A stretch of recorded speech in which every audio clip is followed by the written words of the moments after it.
This week we're taking a look at a frequently abused verse, and that verse is in Romans chapter 8, and it is verse 28. Let's take a look from the ESV. We know that for those who love God, all things work together for good, for those who are called according to his purpose. Now we're going to save the discussion about the abuse of the verse till the end of the video. But first, as straightforward as this verse sounds, there's an awful lot going on in there, and it's worthy of us unpacking it. So we're going to break it into 5 parts, at least 4 of which are interesting. I'll leave it up to you to decide if one of them isn't. And then after we've unpacked the verse, we'll take a look at how it gets abused. So let us begin. Oidemen de. So oidemen de is a post-positive, so even though it's second in the verse, it should be translated first, and it's and or but. And then oidemen is first person plural, we know. Notice what Paul doesn't say. He doesn't say I know, and he doesn't say you know. He makes it inclusive. So we're together in this. We know. What is it that we know? I'm glad you asked. It brings us to the second part of the verse.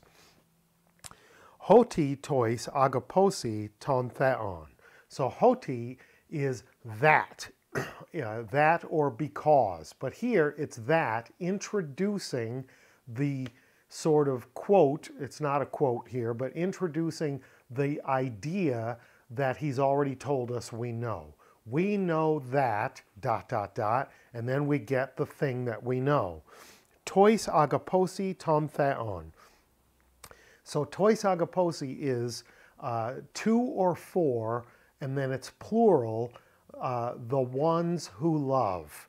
The ones who love what or whom? Ton theon in the accusative is the direct object of that love, God. For we know that for the ones that love God, or for the ones who love God, this phrase gives us the indirect object of the main verb that we're going to look at in the next clause of the verse. So the indirect object is sort of the beneficiary of the action of the main verb. It's not the direct object of the action of the main verb, but it benefits from that action. The indirect object benefits from that action. So what is the indirect object? The ones who love God. They're going to benefit from this action. Let's look at the action. Panta sunerge. All things, panta, all things in the neuter gender, and it's either in the accusative plural or in the nominative plural. In this first example, because you'll notice on the slide there are 2 examples. In this first example, it's in the accusative, it's in the nominative plural. All things as the subject of the verb, sunerge, work together or are working together. But look down at the second example. Panta sunerge ho theos. All things work together, but not all things work together. There's a subject here in the nominative case, which makes panta here in the accusative case. God works all things together. So this is very interesting. We have a variant in the manuscripts, and interestingly enough, the manuscript evidence is approximately equal for panta sunerge and for panta sunerge ho theos. They are equally widely distributed, they are equally old in their dating, and the variants do not significantly or ultimately change the meaning of the verse, right? So if I said to you, all things work together for those who love God, or if I said to you, God works all things together for those who love God, I'm not making a huge change in the meaning, right? But if we think of it from the perspective of textual criticism, and we're trying to understand which of these is more likely, what is almost always true is someone who is going to make a change to the text is more likely to add to it than to take away from it. Because the adding, in a case like this, is ostensibly to increase clarity and shows respect. It doesn't show disrespect to say God works all things together.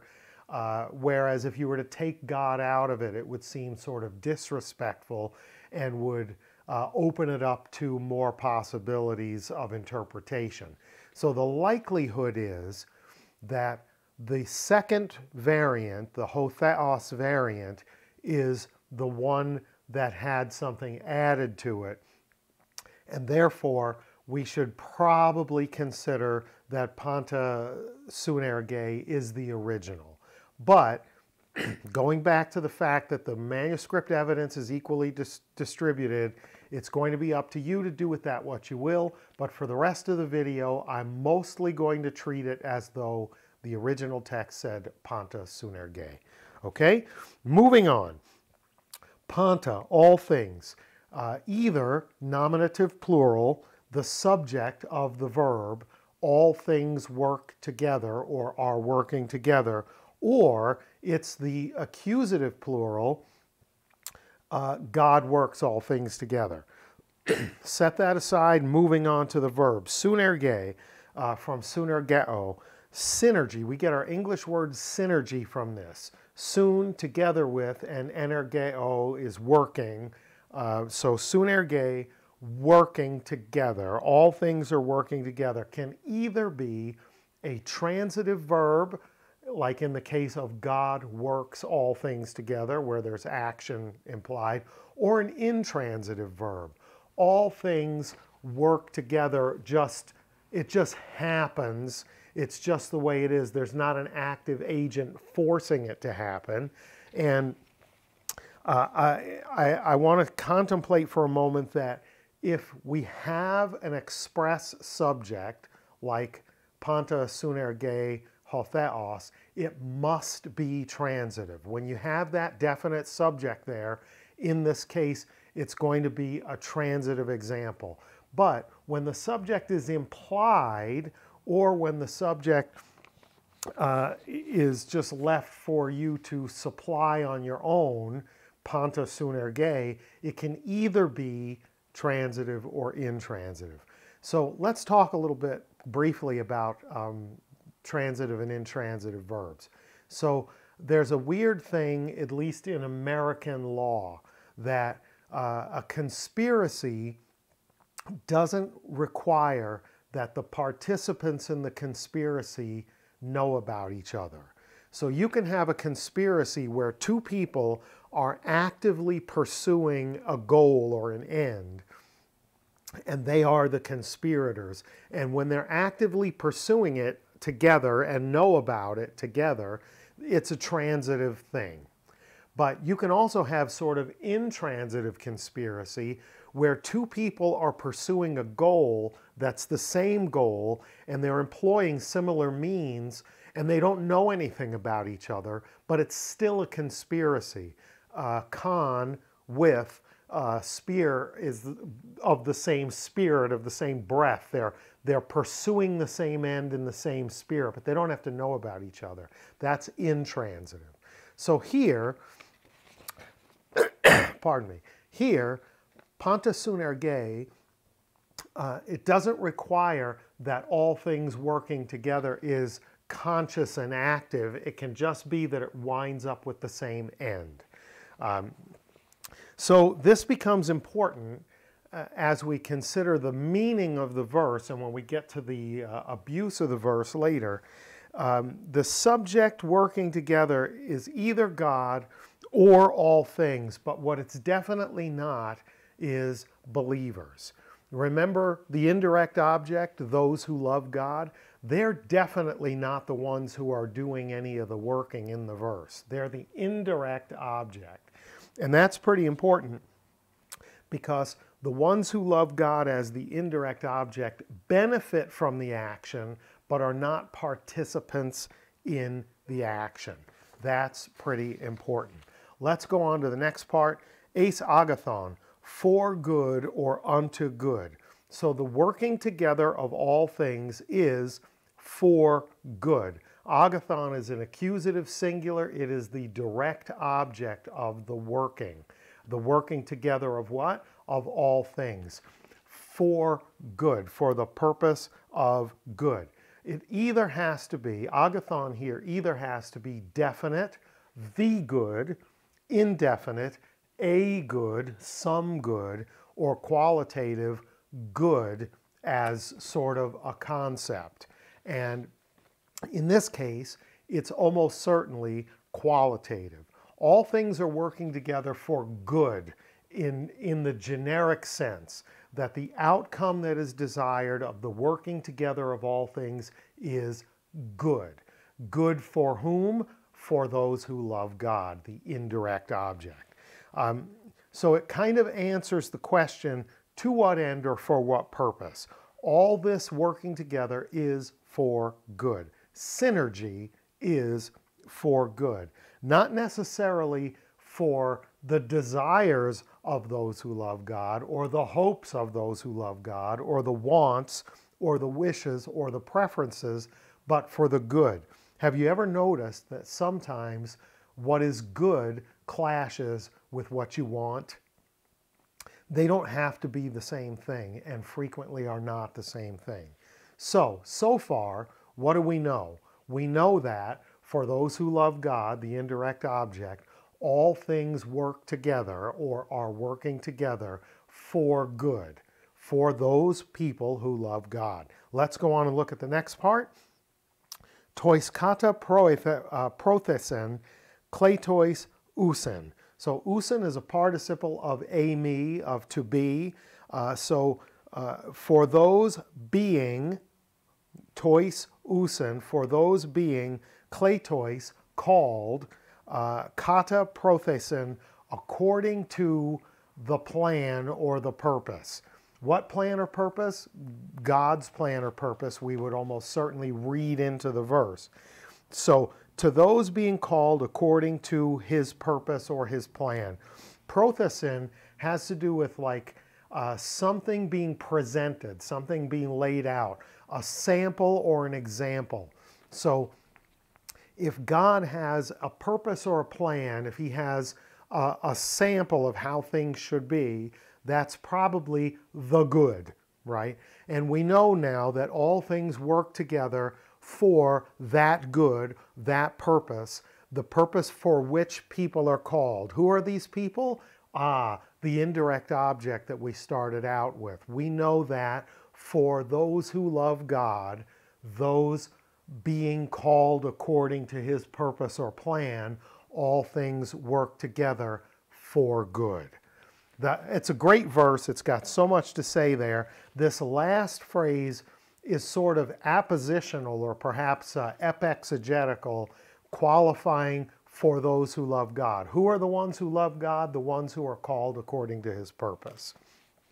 Refers us back to that indirect object. So we know that synergy of all things, the working together of all things, is for good, and it's for good for whom? For those who love God, and those who love God are the people who are called according to his purpose or his plan.